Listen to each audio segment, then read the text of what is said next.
Welcome to Kenton's videos. Enjoy the video. You start by verifying your phone actually contains NFC hardware.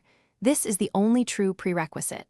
Once done, backup data and charge the device above 20% to avoid interruptions. Make sure the operating system is up to date and install any vendor-specific apps that control radios. Next, enable developer options if a deeper toggle is required.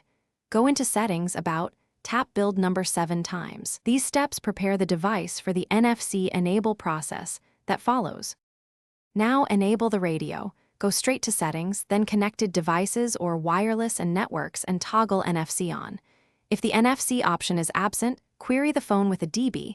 Run a DB shell PM list features and look for Android. Hardware, NFC. If present but disabled, use the vendor service app or a DB settings put to enable the radio. If only a firmware issue, apply the manufacturer's radio/firmware update. Never flash random packages. These steps flip the software controls that expose NFC functionality.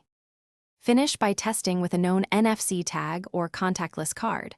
Open an NFC utility app and read a tag to confirm operation.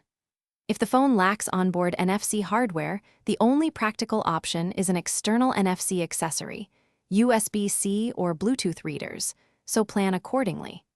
If you hit problems, reboot the phone, clear cache for radio-related services, and reinstall official firmware. As a final troubleshooting tip, do not attempt invasive hardware surgery unless you are a